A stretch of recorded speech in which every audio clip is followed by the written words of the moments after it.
समस्याओं को समझें फिर समाधान करें। चलिए मान लें कि जहां आप इस समय हैं वह घर, ऑफिस, कारखाना, खेत, गाड़ी हो सकता है। वहां की सारी ऑक्सीजन या हवा समाप्त हो गई। तब क्या आप प्रेरणा से भरे शब्द सुनना पसंद करेंगे? नहीं ना। ऐसा समय जब आप अपनी सांसों के लिए संघर्ष कर रहे हैं, तब आप और किसी भी चीज़ की परवाह नहीं करेंगे, क्योंकि उस वक्त जीवित रहना ही आपकी एकमात्र प्रेरणा बन जाएगी। तब आपका एक लक्ष्य जीवित रहने के लिए ऑक्सीजन की हवा होगी।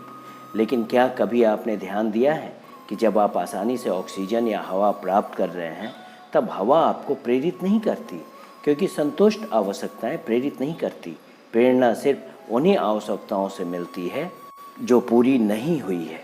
शारीरिक रूप से सुरक्षित रहने के बाद किसी इंसान की सबसे बड़ी आवश्यकता मनोवैज्ञानिक रूप से सुरक्षित रहना है, यानी उसे समझा जाए, समर्थन दिया जाए, मान्यता दी जाए, सराहा जाए।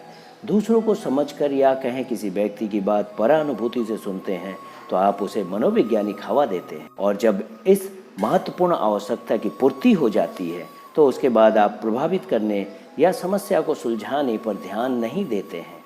और यही मनोवैज्ञानिक हवा की यह आवश्यकता जीवन के हर क्षेत्र में कम्युनिकेशन को प्रभावित करती है।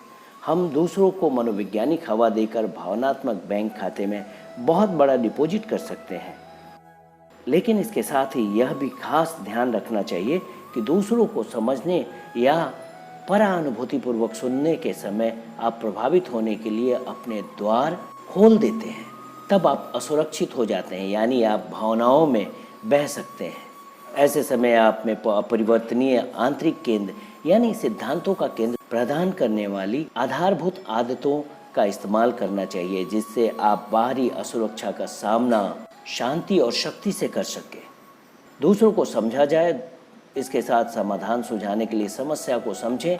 यह जोखिम भरा और मुश्किल है, परंतु पहले समझने की कोशिश करना या समाधान सुलझाने से पहले समस्या को समझना एक ऐसा सिद्धांत है जो जीवन के बहुत से क्षेत्रों में स्पष्ट रूप से सही दिखाई देता है।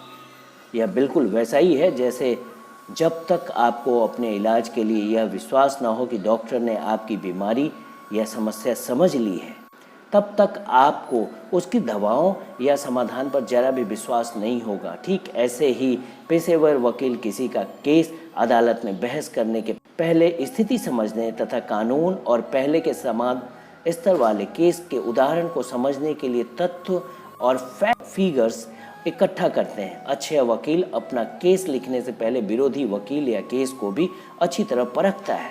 पहले समझने की कोशिश करना ये एक ऐसा सिद्धांत है जिसकी सच्चाई जीवन के सभी क्षेत्रों में स्पष्ट दिखाई देती है। यही व्यापक और आम सिद्धांत है, परंतु पारस्परिक संबंधों के क्षेत्र में यह सबसे बड़ी शक्ति है।